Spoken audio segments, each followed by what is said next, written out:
Pasamos ahora a la otra pata que nos faltaba, que son los conversores analógicos a digitales, en el cual tenemos una señal de entrada que es analógica y lo que queremos es de alguna manera al final acabar teniendo un valor, como habíamos visto en la parte de muestreo al inicio, un valor digital a la salida. Lo que suele ocurrir es que la propia naturaleza de las señales, pues como todos imaginamos, es una señal que va cambiando continuamente con el tiempo. Por tanto, esa señal está ahí presente y va cambiando continuamente.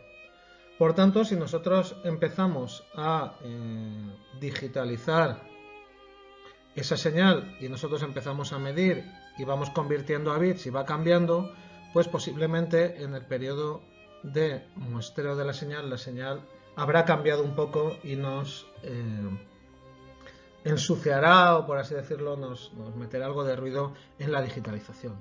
Por ello, los circuitos que convierten las señales analógicas en digitales parten de un circuito de muestreo y retención que lo que hace es almacenar durante un determinado periodo de tiempo, ¿vale?, lo que necesite el conversor, almacenar el valor para que no varíe. Es decir, que la señal está cambiando y de repente toma un valor, lo guarda en una especie de buffer o de memoria analógica, el conversor digitaliza ese valor y cuando acaba de digitalizarlo volvemos a tomar otro valor analógico y a meterlo en nuestro circuito de muestreo y retención. Para ello tenemos una señal de reloj que nos va a decir cada cuánto hemos de ir sujetando, manteniendo esa señal analógica, y una lógica pues que nos dice que ya ha terminado de convertir, que ya puedo coger la siguiente muestra, etc. Esto es lo que se conoce como circuitos de muestreo y retención, o de sample and hold, o de seguimiento y almacenamiento, que vemos en la siguiente transparencia. En la siguiente transparencia lo que veis es un circuito lo más simple posible, ¿vale? Aquí tenemos un circuito, un seguidor, ¿vale? Que cuando este es otro seguidor y ya está en plan a piñón fijo, y cuando el transistor cierra el circuito, pues lo que tenemos en todo esto es un circuito seguidor y la señal va siguiendo la salida va siguiendo la señal de entrada. También, a pesar de ir siguiendo la señal de entrada, aquí lo que tenemos, ¿vale? Aquí lo que tenemos es un condensador y la tensión en ese condensador también va siguiendo la señal de entrada hasta que cortamos el transistor, ¿vale? De alguna manera lo cortamos. Al cortarlo, el condensador mantiene la carga. No se puede descargar porque por aquí está cerrado y por aquí tenemos un buffer con impedancia infinita. Por tanto, el condensador mantiene infinitamente la carga hasta que llegue el siguiente, ¿vale? Esto es lo que se conoce como retención.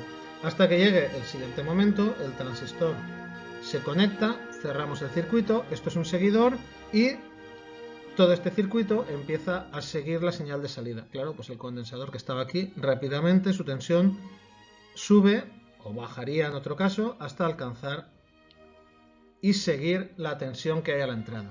En el momento en que vuelva a cortarse el transistor, el condensador mantiene la carga. De esa manera lo que estamos teniendo es que el proceso de digitalización que vamos a llevar a cabo aquí lo realizamos en esos periodos en los que la señal permanece totalmente estable. Eso es lo que se conoce como, es el tiempo de adquisición, ¿vale? En el cual reservamos, por así decirlo, reservamos la señal y la mantenemos para poder medirla en la parte de conversión digital y que nos dé tiempo y que no haya variaciones en la señal. Si necesitamos, pues que esté, claro, obviamente, pues cuando pasamos de un punto a otro, dependiendo de dónde esté el condensador, tendrá que seguir rápidamente. Lo recomendable sería tiempos pequeños de adquisición. El tiempo de adquisición pues está limitado muchas veces por la corriente disponible que hay para cargar y descargar este condensador, ¿vale? Que eso nos va a dar esta exponencial o la exponencial siguiente que viniera aquí. Pues para eso pues habría que calcular un condensador que nos regulara o que nos mejorara ese tiempo de adquisición, ¿vale? Pero un circuito de muestreo y retención básicamente es esto que tenemos aquí. Un circuito que mantiene la tensión de un condensador constante hasta que ya hemos digitalizado y luego volvemos a realizar un seguimiento, volvemos a mantener la tensión otra vez constante en el tiempo que queramos y volvemos a adquirir. Eso, como ya hemos visto en el circuito, lo pasamos a un circuito de digitalización, a lo que ya realmente es un convertidor de analógico a digital. Y tenemos varios tipos. El primero de ellos que tenemos es un convertidor flash porque es el más rápido. Lo que tenemos es una cadena, ¿vale? Una cadena de resistencias que divide nuestra tensión de referencia en un montón de niveles, ¿vale? En n niveles, tantos como bits queramos hacer.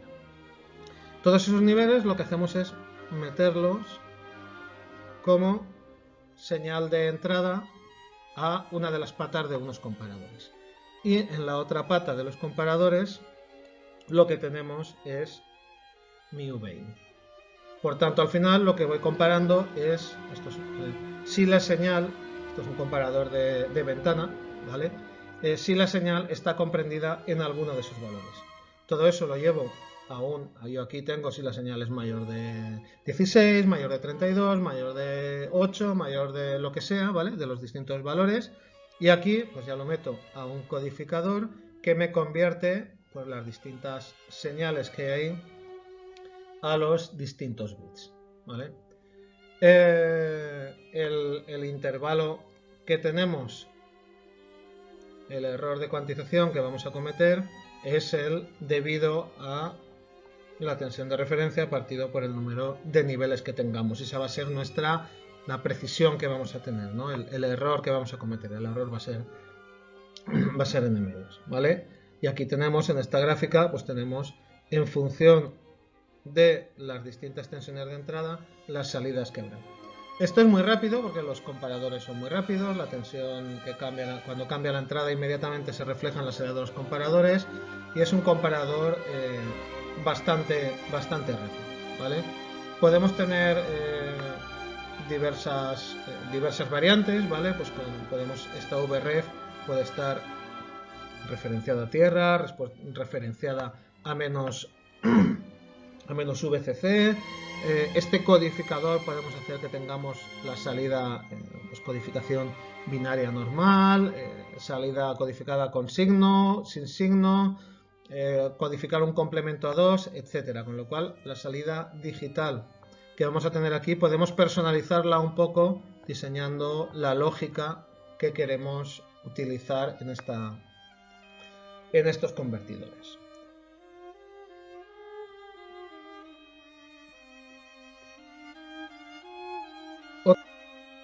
De los convertidores que se suelen utilizar son los convertidores analógico-digitales de doble rampa, ¿vale?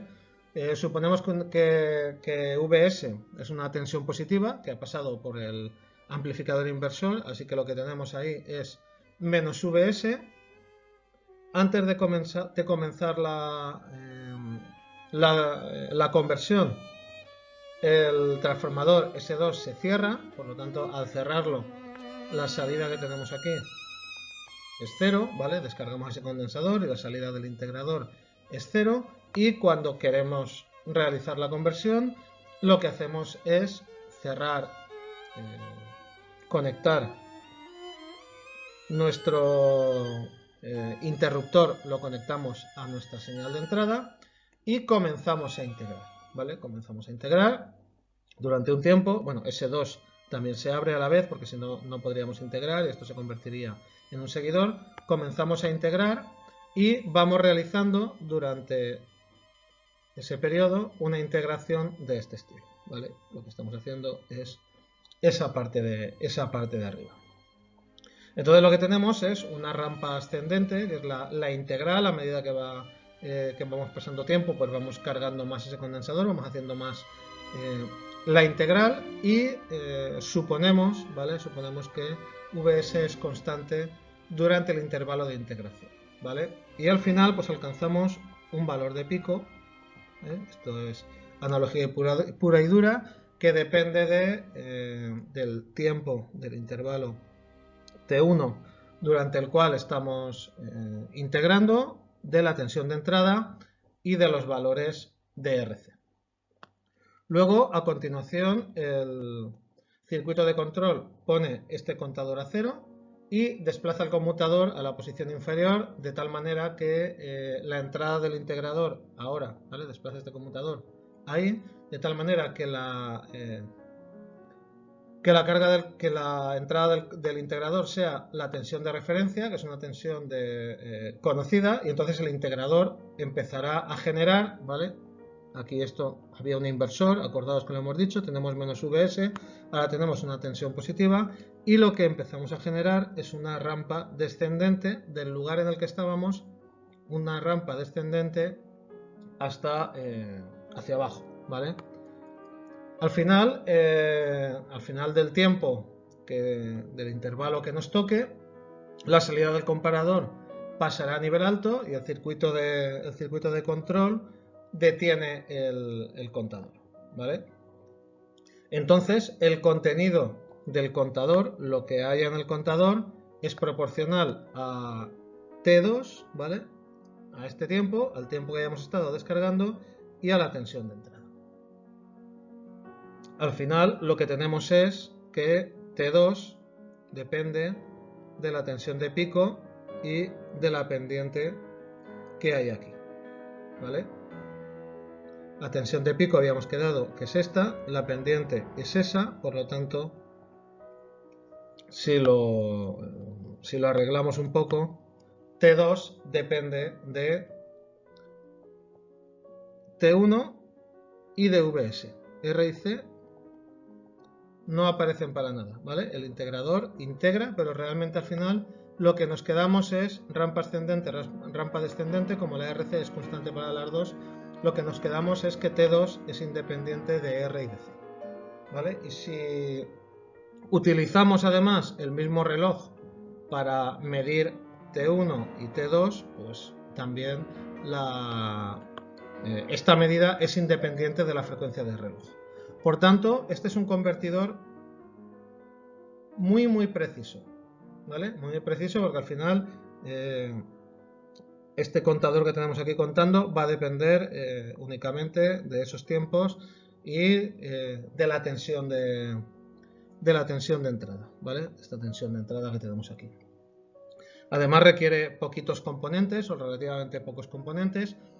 ¿Cuál es el problema? Pues el problema es que es demasiado lento. O sea, demasiado lento en el sentido que al final lo ceñimos todo o lo confiamos todo a lo que es la carga y descarga de un condensador. Por tanto, el valor R y C está fijo y tenemos que ceñirnos un poco a esos valores de R y C, y por tanto es un condensador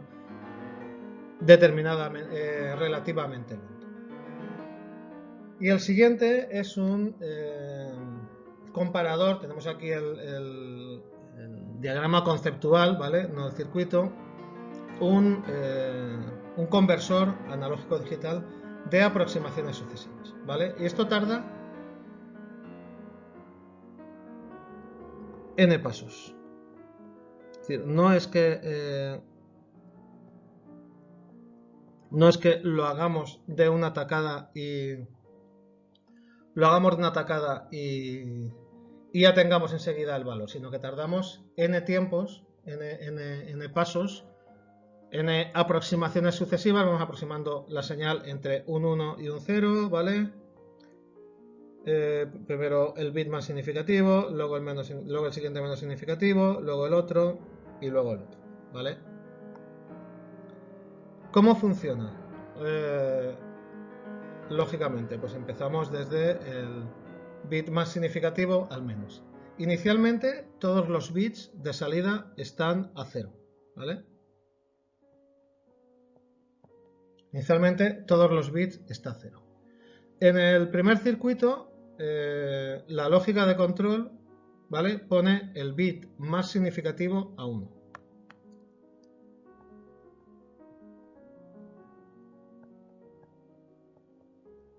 ¿Vale? Pone a 1. Y entonces esto genera una señal con el comparador y lo comparamos. Si la salida del comparador está a nivel alto, ¿vale?, significa que esto es más grande que lo que había y volvemos a bajar a 0. Que la salida del comparador está a nivel bajo, pues este se queda como estaba y cambiamos con el siguiente bit, ¿vale? Y volvemos a ponerlo a 1 y volvemos a comparar, ¿vale? Vamos dando la vuelta para los n bits, ¿vale? Vamos cambiándolo a 1 y comparando si es mayor o menor que la entrada, y al final, pues cuando terminamos con los n pasos, al final lo que nos ha quedado aquí puesto con este comparador es el código correspondiente a la tensión de entrada, ¿vale? Generamos un valor, comparamos si está por encima o por debajo. Si está por encima, pues perfecto, y si no está por encima, volvemos a ir cambiando otro, ir cambiando otro, ir cambiando otro, hasta que al final lo que se nos queda aquí es el resultado de la comparación correcto, ¿vale? Pero tardamos n ciclos de reloj. Los n pasos. Los n pasos que hemos dicho antes, ¿vale? Aquí tendríamos el diagrama de flujo para un convertidor de 3 bits.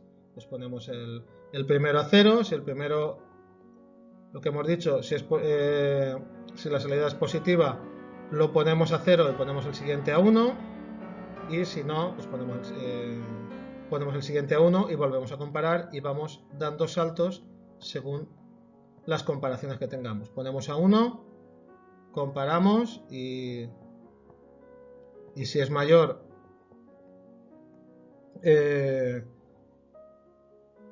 pues está a nivel alto, ¿vale? Lo ponemos a 0, y si está a nivel bajo lo dejamos a 1 y pasamos al siguiente, ¿vale? Y vamos haciendo comparaciones sucesivas hasta que al final lo que nos queda aquí a la entrada es el valor.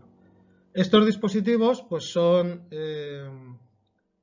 relativamente rápidos, ¿vale? Porque se basan en comparaciones con el comparador, por lo tanto vamos a tardar el tiempo que tardemos a hacer n pasos, luego el resto ya no tenemos que hacer carga y descarga de un condensador, y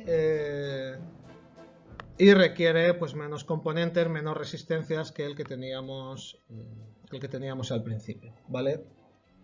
Entonces al final pues estos conversores analógico-digital son un compromiso razonable entre velocidad y número de componentes, ¿vale? Y normalmente entre convertidores de 8 a 16 bits se suelen utilizar convertidores de aproximaciones sucesivas.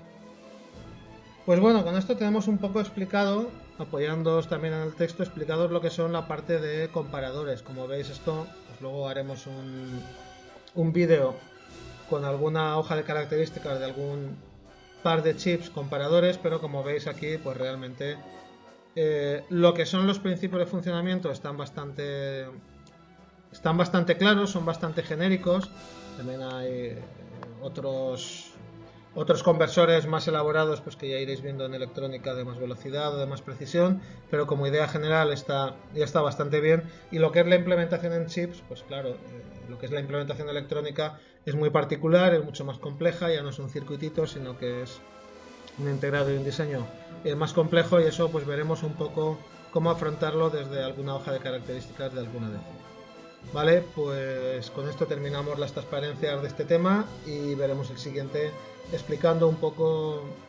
vídeo explicando un poco las hojas de características de los conversores. Hasta ahora.